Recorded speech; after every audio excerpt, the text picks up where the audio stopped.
भारत के प्रधानमंत्री नरेंद्र मोदी ने छत्तीसगढ़ में एक चुनावी जनसभा में कहा कि सत्ताधारी पार्टी कांग्रेस में पुराने समर्पित लोग किनारे पर बैठे हैं। उनमें बहुत गुस्सा है क्योंकि उनके साथ बहुत बड़ा धोखा हुआ है। जब छत्तीसगढ़ में कांग्रेस सरकार बनी तब तक मुख्यमंत्री पद के लिए ढाई साल का समझौता हुआ था, लेकिन पहले 2.5 साल में ही सीएम भूपेश बघेल ने इतना भ्रष्टाचार किया कि पैसों का अंबार जमा कर लिया और 2.5 साल पूरा होने को आए तो दिल्ली वालों के लिए तिजोरी खोल दी है, सबको खरीद लिया है।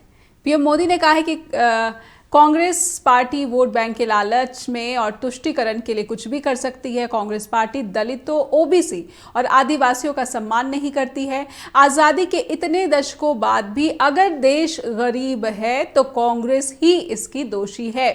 गरीबी हटाओ नारे के दशकों बाद भी देश के दलित, ओबीसी और आदिवासी गरीब हैं तो दोषी कांग्रेस है। लेकिन एक बड़ा सवाल तो ये भी है कि केंद्र की सत्ता पर 9 साल से काबिज प्रधानमंत्री नरेंद्र मोदी को क्या कांग्रेस पर हमला करके ही जीत की आशा बनी हुई है?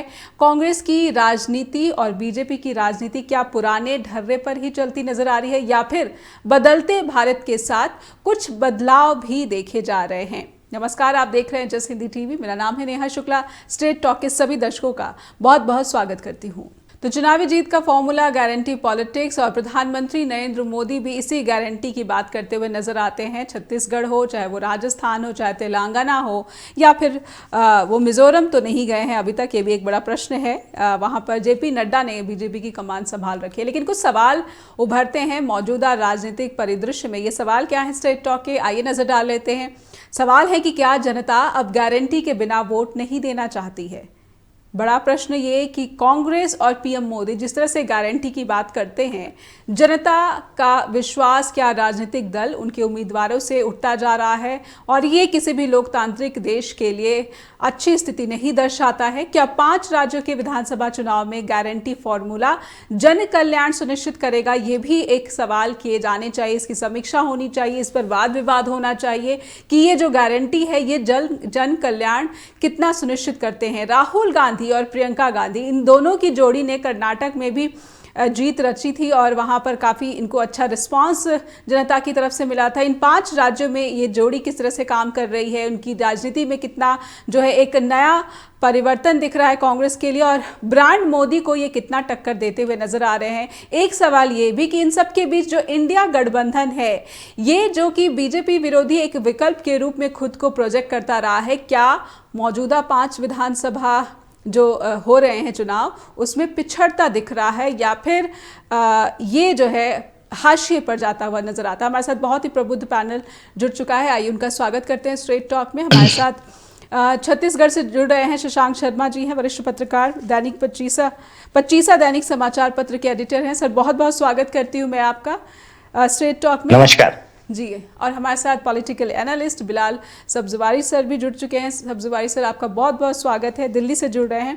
अब बिलाल सर, शुरुआत आपसे ही आपसे समझना चाहूँगी कि जब प्रधानमंत्री नरेंद्र मोदी ये कहते हैं, भ्रष्टाचार को वो घेरते हुए नजर आते हैं कांग्रेस पार्टी पर, लेकिन कांग्रेस छत्तीसगढ़ में काफ़ी जो है खुद को मजबूत भी बता रही है और ये भी कह रही है कि ये पिक एंड चूज़ का जो इन्वेस्टिगेशन एजेंसीज काम कर रही है, क्योंकि मध्य प्रदेश में ही तोमर के जो बेटे, उनका एक और वीडियो सामने आ गया है करप्शन को ही लेकर किस तरह से डीलिंग हो रही है। लेकिन चलिए, मैं 5 राज्यों में ये समझना चाहती हूँ कि दोनों ही दलों की जो पॉलिटिक्स है, बिलाल सर, किस तरह से देख रहे हैं आप?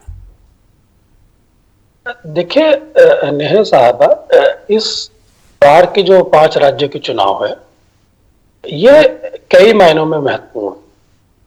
सबसे ज्यादा इसका महत्व इसलिए ज्यादा है क्योंकि लोकसभा चुनाव next after this 5 state election होने, तो 5 राज्यों के चुनाव उसमें एक नैरेटिव बनाते हुए नजर आएंगे। इसलिए ये दोनों पार्टियों के लिए महत्वपूर्ण है। कांग्रेस जो एक मुख्य विपक्षी दल है और वो चाहती है कि वो इस पिछले 10 साल से सत्ता से बाहर है, इसलिए वो पूरी कोशिश कर रही है कि इन चुनाव में कमबैक करे। वही प्रधानमंत्री नरेंद्र मोदी लगभग 9 साल हो जाएंगे उनको, वो केंद्र की सत्ता में जमे हुए हैं और साथ ही साथ ये जो 5 स्टेट इलेक्शन है उनके लिए काफी महत्वपूर्ण है। अगर यहाँ पर भारतीय जनता पार्टी सफलता हासिल करती है तो लोकसभा का चुनाव जो वो तीसरी बार रिपीट करने की कोशिश कर रहे हैं उसकी उनकी संभावनाएं बढ़ जाती। लेकिन ये तो एक परसेप्शन की बात है। धरातल पर दोनों पार्टियां बहुत ही मजबूती से लड़ रही हैं। जहां तक राजस्थान का सवाल है तो राजस्थान के अंदर मौजूदा जो मुख्यमंत्री या कहिए कांग्रेस की सरकार अशोक गहलोत जी वो चाहते हैं कि वहां पर वो रिपीट हो जाए।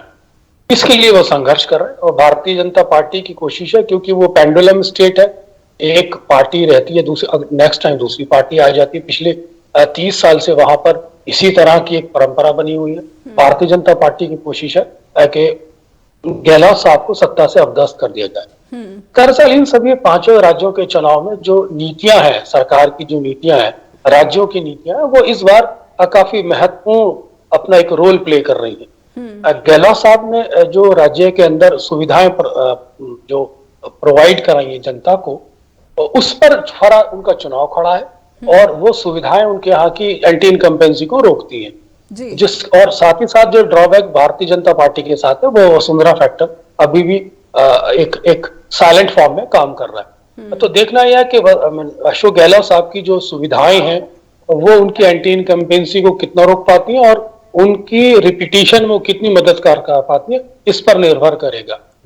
दरअसल ये जो चुनाव है ये इसका ठीक विपरीत मध्य प्रदेश में आप देखिए, इसी कंसेप्ट को आप मध्य प्रदेश में लागू कीजिए। जो शिवराज सिंह चौहान है वो वहां के मुख्यमंत्री हैं और वहां पर जो उनकी जन सुविधाओं जो लोगों को सुविधाएं प्राप्त की गई हैं वो खासतौर से इसमें लाडली बहना योजना है और जो लेटेस्ट उन्होंने मैनिफेस्टो अपना डिक्लेयर किया उसमें जिस तरह से उन्होंने पब्लिक अप्रोच के पॉइंट ऑफ व्यू से लोगों को अट्रैक्ट करने की कोशिश की है, तो मध्य प्रदेश के अंदर भारतीय जनता पार्टी की जो सुविधा है वो उनके एंटी इनकम्पेंसी को रोकने में कितना कारगर साबित होगी ये इस पर निर्भर करता है। वहां कांग्रेस एक विपक्ष की भूमिका में है और वो चाहेगी कि 18 साल की एंटी इनकम्पेंसी को किसी तरह भी ध्वस्त किया जाए।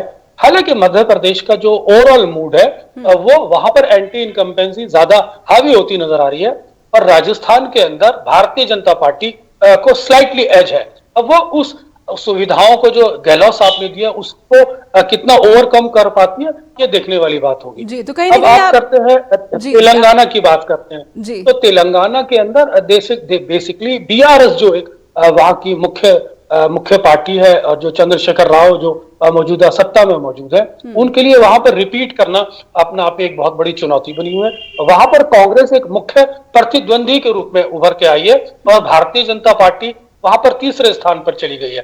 कांग्रेस और बीआरएस के बीच में बहुत नेक टू नेक है और ये देखने वाली बात होगी कि अगर बीआरएस नहीं आती है तो फिर वहां पर मेजर क्लेम कांग्रेस पार्टी का होगा। लेकिन फिलहाल जो प्रोस्पेक्ट्स ये बता रहे हैं कि वहां पर भी नेक टू नेक लड़ाई है। छत्तीसगढ़ की जहां तक बात है, छत्तीसगढ़ में कांग्रेस की सरकार है। अभी तक वहां के मुख्यमंत्री ने एंटी इनकम्पेंसी को किसी हद तक रोक के रखा हुआ है। जो उनकी योजनाएं हैं वो धरातल पर काफी पॉजिटिव वर्क कर रही हैं। जो जितने भी सर्वे अभी तक आए हैं वो बता रहे हैं कि मुख्यमंत्री वहां पर छत्तीसगढ़ के दोबारा यानी कि कांग्रेस पार्टी रिपीट होने की संभावना ज्यादा बताई जा रही है। लेकिन भारतीय जनता पार्टी ने मुकाबलतन काफी कवर किया है और वो एक फाइट में आके खड़ी हो गई है। अपर हैंड वहां पर कांग्रेस का ही है। तो यह है ओवरऑल 4 राज्यों का तो ना नॉर्थ ईस्ट की बात है। तो वो अभी मैं उस पर इतना ज्यादा कैलकुलेटिव होगी नहीं बोल सकता क्योंकि नॉर्थ ईस्ट स्टेट का मेरे पास प्रॉपर इनपुट है नहीं। और हम समझने की कोशिश कर रहे हैं कि भारत के जिन 5 राज्यों में विधानसभा के चुनाव है उसमें कौन सी पार्टी मजबूत दिख रही है और कौन सी पार्टी कमजोर दिख रही है, कौन सा चेहरा कामगर दिख रहा है, आकर्षित कर रहा है जनता को, और कौन सा चेहरा जो है उसके मुंह से निकले कोई भी जो शब्द है वो जनता को प्रभावित नहीं कर पा रहे। हमारे साथ छत्तीसगढ़ से जुड़े हुए शशांक शर्मा जी, आइए उनके पास दर्शकों को लेकर चलना चाहेंगे। शशांक सर, सबसे पहले तो मैं ये समझना चाहती हूँ कि जो बिलाल सर ने ये 5 राज्यों का 4 राज्यों का ही जो आकलन पेश किया है, मैं छत्तीसगढ़ के परिदृश्य से अगर समझने की कोशिश करूं कि करप्शन के मुद्दे पर काफी घेरने की कोशिश प्रधानमंत्री नरेंद्र मोदी ने सोमवार को भी की अपनी चुनावी जनसभा से, लेकिन कहीं ना कहीं ऐसा जैसा कि बिलाल सर ने कहा कि भूपेश बघेल जो हैं अपनी जन कल्याणकारी नीतियों की बदौलत अभी भी आगे जो है दिख रहे हैं और बीजेपी कहीं भी जीत के करीब नजर नहीं आती। शशांक सर। देखिए नेहा जी, ऐसा है कि बिलाल साहब ने तो बहुत कॉम्प्रहेंसिवली पूरे 4 राज्यों का उन्होंने डिस्कस किया है। जी। क्योंकि आपने मुझसे पूछा है छत्तीसगढ़ स्पेसिफिक, तो मैं कहना चाहूंगा कि ये पूरे एक नेशनल परसेप्शन बन गया है कि छत्तीसगढ़ में जन कल्याणकारी पब्लिक वेलफेयर का बहुत काम हो रहा है। और ये परसेप्शन एक तरह से मीडिया में बनाया गया है। दरअसल 2018 से लेके आज तक, जिसको हम कहते हैं ना कि पब्लिक वेलफेयर, इसके नाम पे सबसे इंपॉर्टेंट जो काम हुआ है उसमें 3 काम इंपॉर्टेंट है। पहला जो है, किसान जो थे उन लोगों का कर्जा माफ किया गया था। 2018 में सरकार आते ही फर्स्ट कैबिनेट ने यह डिक्लेयर किया कि हम किसानों का जितना बकाया कर्ज है, लोन है, हम वो माफ कर देंगे। दूसरा जो तत्काल हुआ था कि उन्होंने धान की कीमत को 2500 रुपए पर क्विंटल में खरीदने की घोषणा की, और पूरी ईमानदारी से भूपेश सरकार ने यह काम किया जी। और इसके अलावा एक प्रोजेक्ट आया था, वो था नरवा गरवा घुरवा बारी, यानी जो रूरल वेलफेयर है, रूरल मैकेनिज्म को थोड़ा मॉडर्नाइज करना और रूरल बेस्ड इकोनॉमी को तैयार करना। लेकिन मैं आपको बताता हूं कि पब्लिक वेलफेयर के इन 3 स्कीम्स में से नरवा गरवा घुरवा भारी पूरी तरह से फेल हो चुकी है। हाँ, किसानों को जो कीमत मिल रही है धान की उपज की, जो एमएसपी है अभी इस साल 2200 रुपए है, उसके ऊपर में जो सरकार राजीव गांधी न्याय योजना के तहत 600 रुपए पर क्विंटल दे रही है, यही एकमात्र सक्सेसफुल एक तरह से प्रोग्राम कह सकते हैं छत्तीसगढ़ गवर्नमेंट की। लेकिन आपने जो क्वेश्चन पूछा वो था करप्शन जी। आज प्रधानमंत्री जी ने भी कहा, और लगातार यहाँ पर जो एनफोर्समेंट डायरेक्टरेट है, ईडी है, उसके लगातार छापेमारी हो रही है। आज स्थिति यह हो गई है कि कोई ऐसा एरिया नहीं बचा है जहां पे करप्शन के cases with facts and figures नहीं आ रहे हैं। ऐसी जगह नहीं बच रही है जहां से जांच में छापेमारी से पैसे रिकवर नहीं हो रहे हैं, जिसकी चार्जशीट जो है वो कोर्ट में फाइल नहीं हो रही है। अभी महादेव ऐप का चल रहा है, उसके पहले शराब का चल रहा था, फिर राशन का चल रहा था, उसके पहले कोयले का 25 रुपए पर टन का जो रंगदारी वसूली जा रही थी।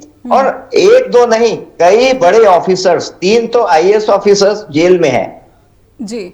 चीफ मिनिस्टर ऑफिस के कई इंपॉर्टेंट लोग जो हैं वो जेल में बंद हैं।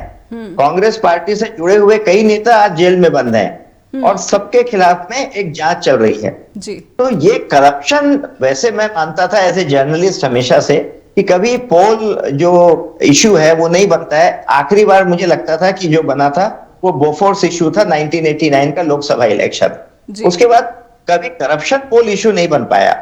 लेकिन मैं बहुत दिनों बाद देखा कि एक तो महाराष्ट्र में 40% वाला जो इशू था वो काफी कुछ क्लिक किया, जिसके कारण भाजपा को बहुत नुकसान होना पड़ा जी। कर्नाटक में। मुझे लगता है उसी का तोड़ भारतीय जनता पार्टी ने छत्तीसगढ़ में निकाला है कि उन्होंने 30% गवर्नमेंट के रूप में और करप्शन के जो फैक्ट्स एंड फिगर्स हैं उनको सामने रखकर ये चुनाव लड़ रही है, और इसका बहुत इंपैक्ट भी देखा जा रहा है जी।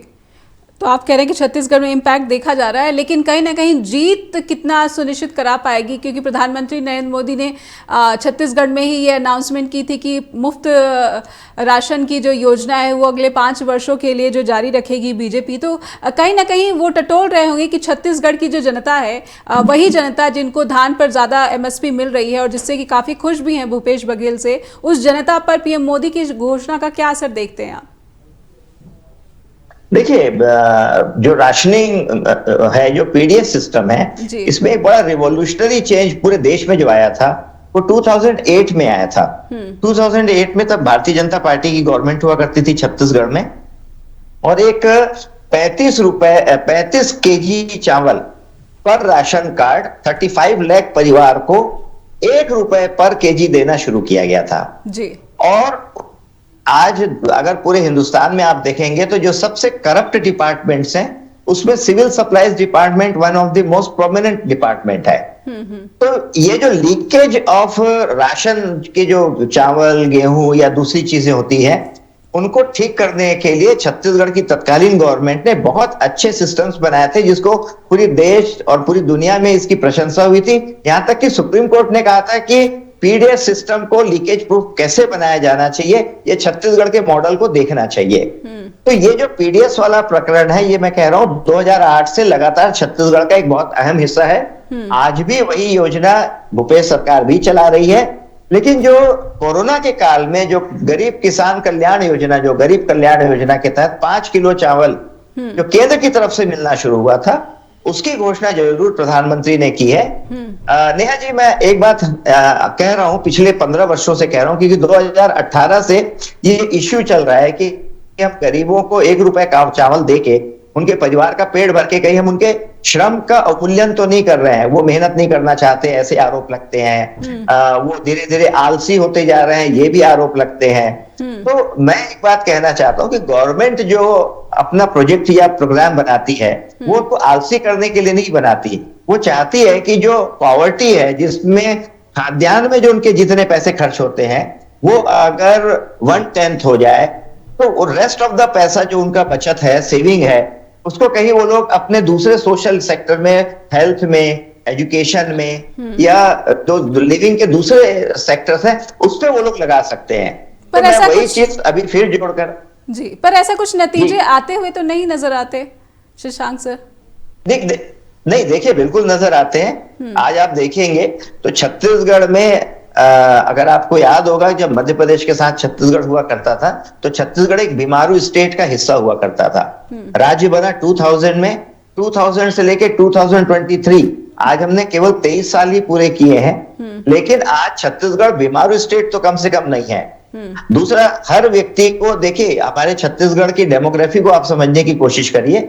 Almost more than 1/3 of the population they are living in very remote areas, वह जंगल क्षेत्रों में रहते हैं, हमारे आदिवासी भाई लोग हैं। तो वहां पर 2 वक्त की रोटी जुगाड़ना भी, रोजगार के साधन पैदा करना और उनके लिविंग स्टैंडर्ड को बढ़ाना एक बहुत बड़ा चैलेंज है।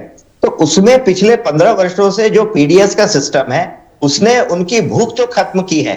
जब भूख शांत हुई है, तो फिर एम्प्लॉयमेंट के दूसरे तरीके, बच्चों को पढ़ाने में, हेल्थ में, ये चीजें आ रही हैं। और मुझे लगता है कि इसका बहुत इम्पैक्ट आपको समझ में आएगा जब आप छत्तीसगढ़ आएंगे। और मुझे याद है कि अभिजीत बनर्जी, जिनको नोबेल प्राइज मिला है, उनकी एक बहुत अच्छी बुक है पुअर इकोनॉमिक्स। तो मैं उस बुक से बहुत इम्प्रेस्ड हूँ, क्योंकि जिनको लगता है कि रेवड़ियां हैं या ये जो फ्री बीज हैं, इससे सोसाइटी में कोई इम्पैक्ट नहीं आता, मैं मानता हूं कि छत्तीसगढ़ में पीडीएस सिस्टम का इम्पैक्ट आपको दिखता है। लोगों का रूरल लिविंग स्टैंडर्ड बढ़ा है। आप देखेंगे जितने कच्चे मकान हैं, वो लगभग प्रधानमंत्री आवास योजना के आने के पहले पूरे देश में जिस राज्य में कच्चे मकान जो पक्के बने, वो छत्तीसगढ़ उनमें से पहला राज्य होगा। जी बिलाल सर, आपने सुना जिस तरह से शशांक सर ने सारी बातें रखी छत्तीसगढ़ के बारे में, और किस तरह से मध्य प्रदेश से अलग होने के बाद और बहुत ही कम समय हुआ है, लेकिन स्टेट जो है, अगर अलग अलग इंडिकेटर्स की बात की जाए जो ह्यूमन लाइफ के लिए ज़रूरी होते हैं, एक स्वस्थ लाइफ के लिए, तो वो बता रहे कि हमने काफ़ी जो है अच्छा प्रदर्शन किया है। बिलाल सर, मैं समझना चाहूँगी, ये जो कांग्रेस की बात आप कर रहे थे कि कहीं ना कहीं अलग अलग राज्यों में जो है मजबूत दिख रही है, आप इसका क्रेडिट क्या राहुल गांधी और प्रियंका की जोड़ी को देना चाहेंगे? जिस तरह से कर्नाटक का जिक्र किया था शशांक सर ने भी, कि कर्नाटक में किस तरह से ये जो जोड़ी है अलग अलग चुनावी सभा में लोगों को आकर्षित करती हुई नजर आई, और वही कोशिश और जो 30% कमीशन की बात भी शशांक जी ने कही है कि वो छत्तीसगढ़ में कहीं ना कहीं जो है हो सकता है कि लोगों को ज़्यादा लुभा भी रही, आकर्षित भी कर रही है। ऐसे में प्रियंका गांधी, राहुल गांधी की पॉलिटिक्स, क्या छत्तीसगढ़ को अगर मैं समझूं आपकी नज़र से, वो पॉलिटिक्स यहाँ पर कमज़ोर हो रही है और पीएम मोदी उसी कर्नाटक वाली पॉलिटिक्स को यहाँ पर प्रोजेक्ट कर पाने में सफल हो रहे हैं? देखिए नेहा साहब, सवाल आपका काफी है और मैं इसको कोशिश करता हूँ कि साइंस फॉर्म में रखने की।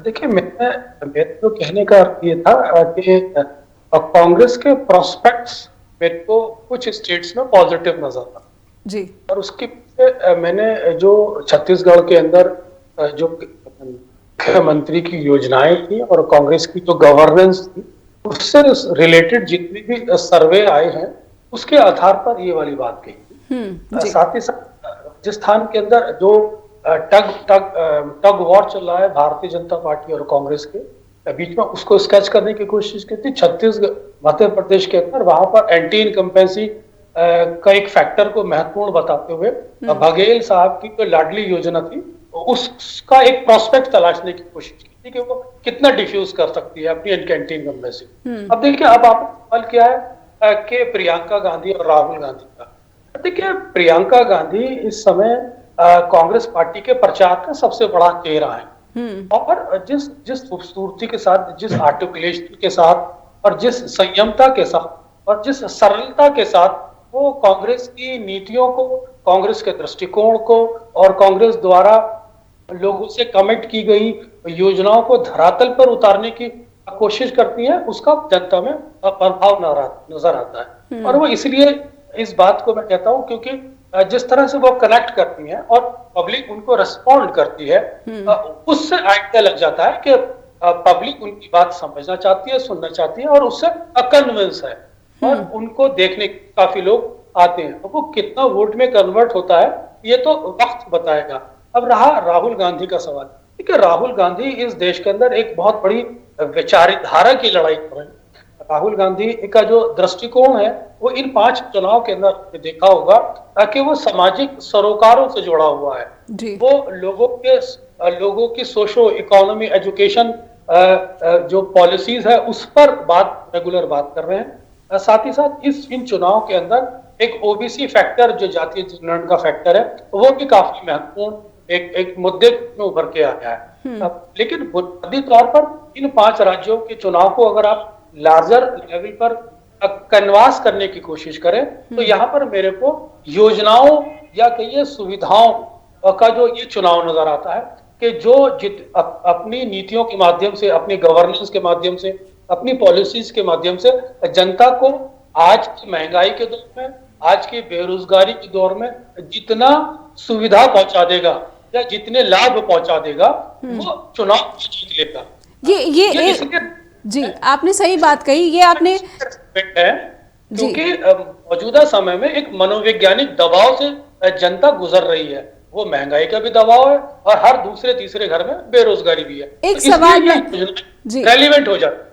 एक सवाल मैं लेना चाहूंगी जो कि सोमवार को ही चुनावी जनसभा में पीएम मोदी ने कहा है कि कांग्रेस ने गाली दी, मोदी सरनेम को गाली दी, माफ़ी भी नहीं मांगते हैं और फिर जो है ओबीसी की भलाई की बात नहीं करते हैं। तो इस तरह का बार बार प्रधानमंत्री नरेंद्र मोदी का चुनावी जनसभाओं में इस तरह से भाषण देना या फिर जनता को बताना, क्या आपको लगता है कि ये जो बातें हैं प्रभावित कर रही हैं? क्योंकि कांग्रेस जो है वो तो जातिगत सर्वे की बात करे कि हम अगर सत्ता में आते हैं तो हम यहाँ पर जातिगत सर्वे कराएंगे और पिछड़ों को उनका हक दिलाएंगे। नेहा साहब, ये एक पॉलिटिकल नैरेटिव कहलाता है।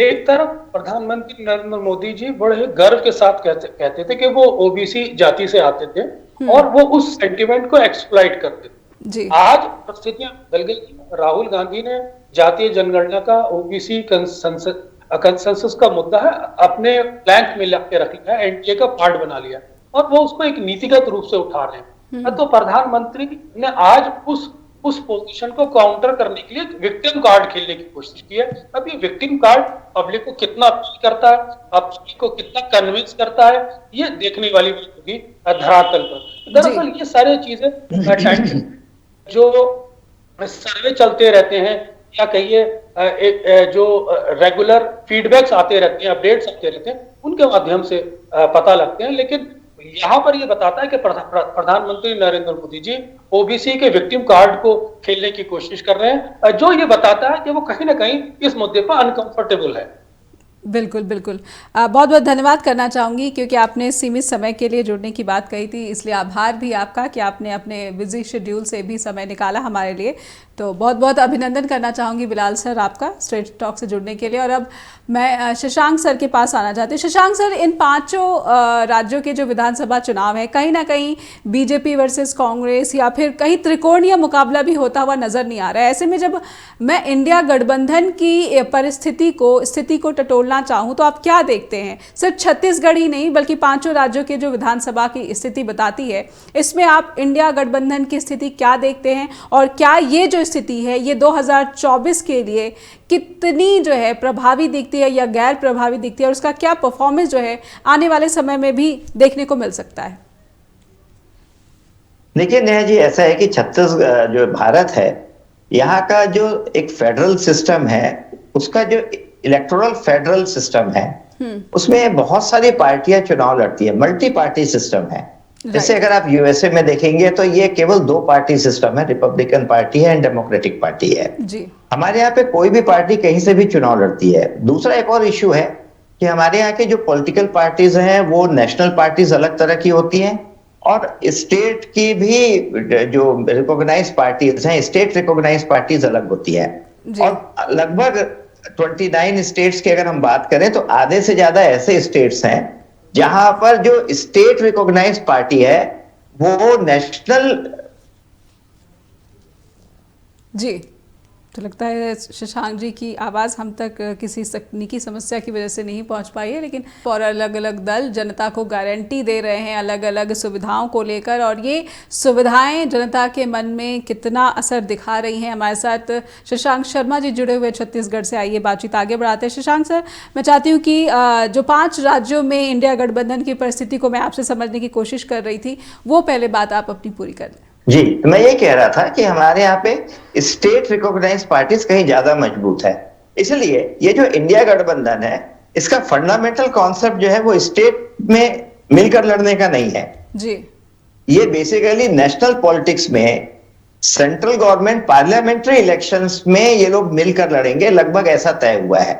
इसलिए ये इंडी अलायंस जो है वो पॉसिबल है कि स्टेट्स में काम न करे, जो अभी ये 5 राज्यों के चुनाव में हमको दिखाई पड़ रहा है। वैसे भी अगर आप देखेंगे तो इंडी अलायंस बीजेपी के अलावा एक थर्ड फ्रंट भी है जिसमें तेलंगाना का जो बीआरएस है वो बीजेपी के साथ भी नहीं है, वो इंडिया अलायंस के साथ भी नहीं है। तो वो थर्ड फ्रंट, ये थर्ड फ्रंट में भी बहुत सारी पार्टीज हैं, इसमें शायद बहुजन समाज पार्टी जब हम पिछले कुछ अध्यादेश की बात भी हमने देखी थी तो उसमें जो बीआरएस है उसने बीजेपी के का साथ दिया था। कई सारी पार्टीज हैं जिन्होंने प्रस्ताव के दौरान जो है एनडीए का साथ दिया था। तो ये तो स्पष्ट है कि जब लोकसभा चुनाव की बारी आएगी तो वो उन्हीं के खेमे में नजर आएंगे। नहीं जी, ऐसा नहीं है। देखिए क्या होता है कि जब आप चुनाव लड़ते हैं ना तो पॉलिटिकल इंटरेस्ट पे लड़ते हैं, अपने पार्टी के इंटरेस्ट पे लड़ते हैं। लेकिन एक बार चुनाव होने के बाद जब आप पार्लियामेंट में कोई बात देख रहे हैं और कोई एक नया एक्ट आ रहा है, उस बिल पे अगर मान लीजिए आपको सपोर्ट करना है तो नेशनल इंटरेस्ट में आप किसी पार्टी के आइडियोलॉजिकली साथ ना होते हुए भी अगर वो नेशनल इंटरेस्ट में है तो ऐसी पार्टीज जो रूलिंग पार्टी है उनको सपोर्ट करती है। इसका मतलब ये नहीं है कि उनके साथ अलायंस है। तो मैं यही बात कह रहा हूं कि जो इंडिया अलायंस है ये अपने आप में केवल 2 खेमा नहीं है, अभी थर्ड फ्रंट भी बचा हुआ है और ये स्टेट में लागू नहीं होने वाला है। जो समाजवादी पार्टी नेशनल में एक होने की बात करते हैं वो अगर आप देखेंगे तो मध्य प्रदेश में दोनों एक दूसरे से लड़ रहे हैं। इसी प्रकार से आम आदमी पार्टी तीनों स्टेट में लड़ रही है। तो मेरा ऐसा मानना है कि ये जो इंडिया अलायंस जो है, जो भाजपा के खिलाफ खड़ी है, वो पार्लियामेंट्री इलेक्शंस में जरूर आपको कुछ हद तक दिखाई देगा, लेकिन स्टेट इलेक्शंस में इसका बिल्कुल भी प्रभाव नहीं दिखाई दे रहा है। जी, स्टेट इलेक्शन में आपने कहा कि लेकिन कांग्रेस, जिस तरह से बिलाल जी ने कहा कि कांग्रेस को क्या वजह है कि जो क्षेत्रीय नेतृत्व है वो कांग्रेस का मजबूत दिखता है, जबकि बीजेपी की बात की जाए तो क्षेत्रीय नेतृत्व जो है बीजेपी का उतना मजबूत नहीं दिखता है। कहीं ना कहीं जो केंद्रीय टीम है या फिर प्रधानमंत्री नरेंद्र मोदी का जो चेहरा है उसी पर चुनाव लड़ती हुई बीजेपी नजर आती है। और हमने देखा है कि ये जो फॉर्मूला है बीजेपी की चुनावी जीत का, ये कर्नाटक में काम नहीं आया है। पिछले कुछ विधानसभा चुनाव, अगर हम हिमाचल की भी बात करें, वहां पर भी काम नहीं आ सका था। शशांक जी। जी बिल्कुल आप सही कह रहे हैं नेहा जी, एक फॉर्मूला हर जगह काम नहीं आता है। कर्नाटक में एक स्ट्रॉन्ग एंटी इनकम्बेंसी फैक्टर काम कर रहा था। उस फैक्टर के सामने आप किसी का भी चेहरा ले आए तो जनता जो है, देखिए डेमोक्रेसी में पीपल जो है वो सबसे इंपॉर्टेंट है, वो तय करती है किसको जीतना है किसको हारना है। लेकिन पॉलिटिकल पार्टी यह जानते हुए भी अपना पूरा ताकत लगाती है, पूरा प्रयास करती है कि किसी तरह से जनता को रिझा सके। तो इसलिए किसी एक इलेक्शन में अगर मोदी के भाषण के बाद भी सरकार नहीं बनी तो वो फेलियर नहीं माना जाएगा। वही एंटी इनकम्बेंसी आपको राजस्थान और छत्तीसगढ़ में कांग्रेस के खिलाफ दिखाई दे रहा है, संभव है। दूसरी बात यह है कि केवल मोदी नेशनल फिगर के रूप में कर रहे हैं क्या, इसमें राहुल गांधी, प्रियंका गांधी, मल्लिकार्जुन खड़गे भी उतनी ही आम सभाएं कर रहे हैं, संभवतः मोदी से कहीं ज्यादा कर रहे हैं। तो होता यह है कि जो नेशनल लीडरशिप है वो एक बड़े स्टार प्रचारक होते हैं, उनकी बात को लोग, उनको देखना, उनको सुनना जनता पसंद करती है, इसलिए वो आते हैं और अपनी बात रखते हैं। दूसरी महत्वपूर्ण बात मैं आपसे जोड़ना चाहता हूं वो ये है कि अभी बिल्कुल 4 महीने के बाद ही लोकसभा का चुनाव होना है। तो आप ये मानकर चलिए कि ये जो 5 राज्यों के चुनाव में जो प्रचार हो रहे हैं, ये केवल विधानसभा तक सीमित नहीं रहेंगे, यही आगे प्रोलॉन्ग करेगा लोकसभा के चुनाव तक। जी। तो अगर प्रधानमंत्री और भाजपा के जो बड़े नेता प्रचार कर रहे हैं, वो दरअसल विधानसभा के साथ साथ आगामी लोकसभा चुनाव की भी प्रचार की शुरुआत हो रही है। ऐसा ही लगभग कांग्रेस में भी हो रहा है, और यही कॉन्फ्लिक्ट है इंडी अलायंस का, कि हम चूंकि लोकसभा में एक साथ मिलकर जाने वाले हैं और राज्यों में हम अलग अलग प्रचार कर रहे हैं, तो ये मैसेज गलत जाएगा। ये एक कॉन्फ्लिक्ट कहीं ना कहीं इंडी अलायंस में दिखाई दे रहा है, और भाजपा में इसकी बहुत ज्यादा क्लियरिटी है।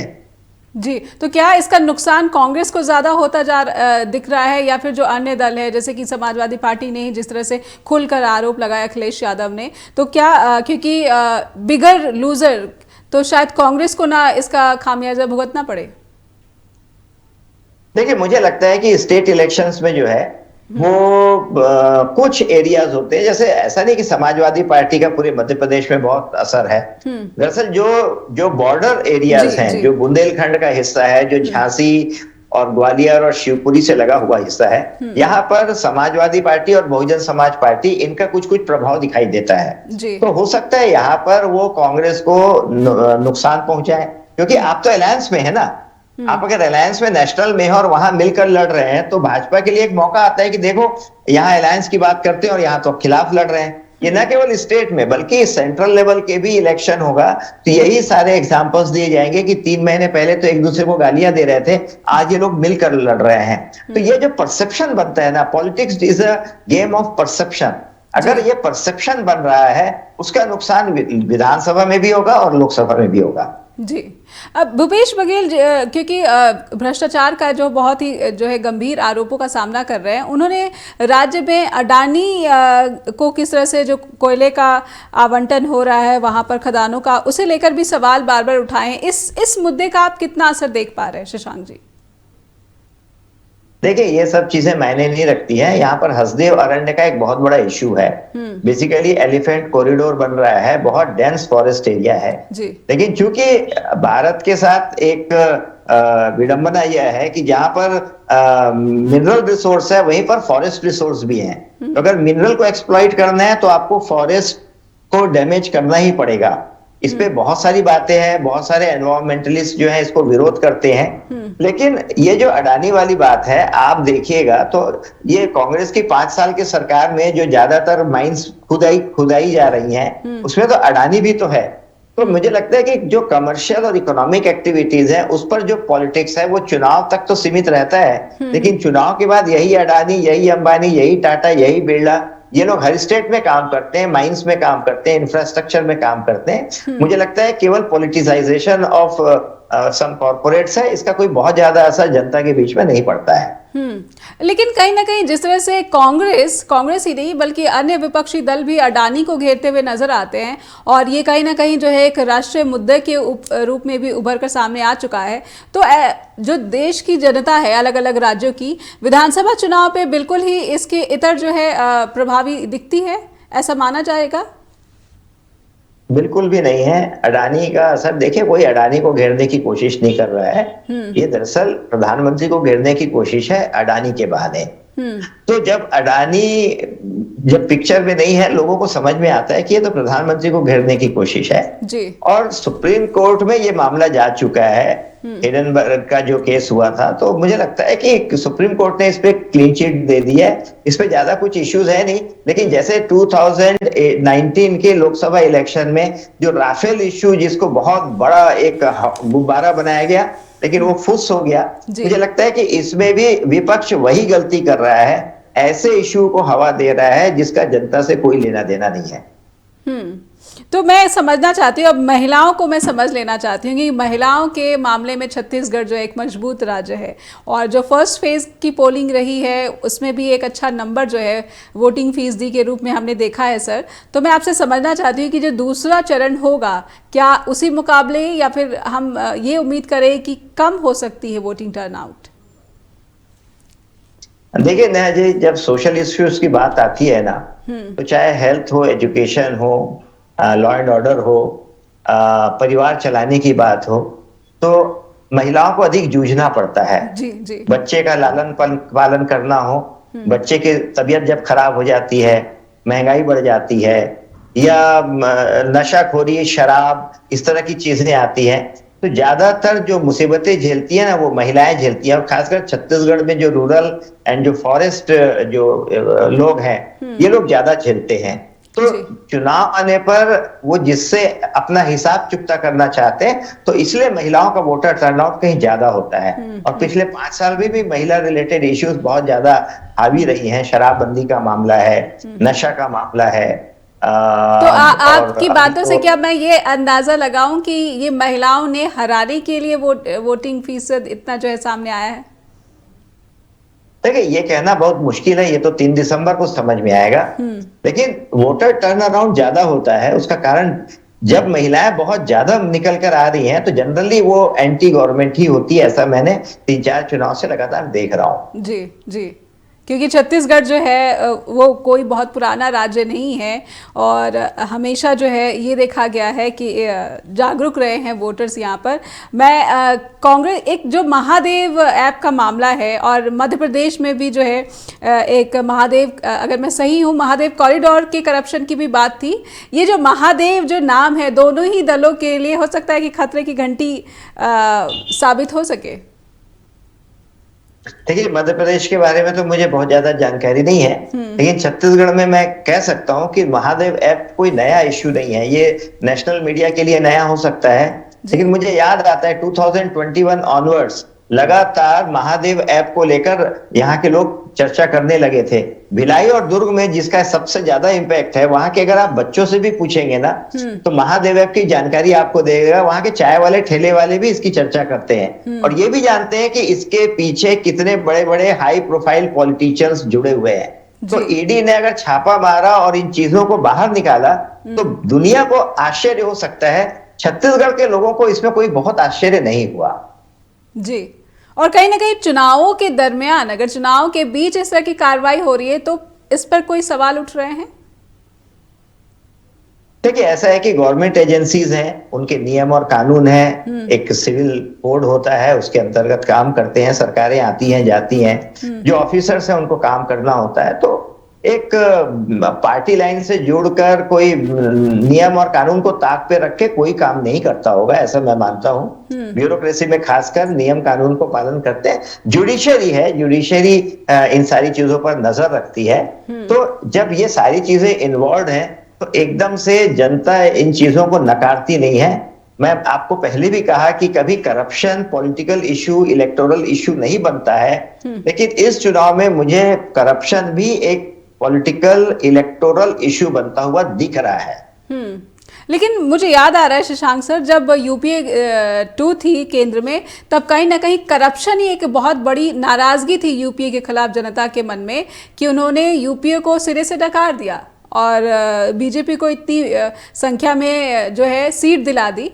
करप्शन जो है, मुझे लगता है कि इस बार भी लोकसभा के चुनाव में भी काफ़ी ज़्यादा लोगों के मन में ये मुद्दा बड़ी छाप छोड़ता हुआ नजर आ रहा है। 2 लाइन में मैं आपसे समझना चाहूंगी क्योंकि अब समय समाप्त हो रहा है। जी बिल्कुल, मैं आपको बता दूं कि यूपीए 2 के अंदर में भी जो लोगों की नाराजगी थी ना, वो करप्शन की कम थी, मिस गवर्नेंस और जो नेताओं का अहंकार हो गया था ना सेकंड टर्म में, वो कहीं बहुत बड़ा इशू था। तो मुझे लगता है कि करप्शन यूपीए 2 के लिए उतना बड़ा असरकारी नहीं था जितना पॉलिसी पैरालिसिस, मिस गवर्नेंस और जो अहंकार था नेताओं का, उसके कारण कांग्रेस को बहुत बड़ा नुकसान उठाना पड़ा। जी जी, बहुत बहुत धन्यवाद करना चाहूँगी, आपने समय निकाला स्ट्रेट टॉक के साथ जुड़े। शशांक जी, आपका बहुत बहुत आभार भी। और अब दर्शकों से अनुरोध करती हूँ कि आपको स्ट्रेट टॉक से जुड़ी हुई कोई भी बात अगर शेयर करनी है तो आप कृपया info@justbroadcasting.com पर हमें ईमेल ज़रूर भेज सकते हैं और आप हमें neha@justbroadcasting.com पर भी अपना ईमेल भेज सकते हैं। फिर होगी मुलाकात, अपना ख्याल रखिए,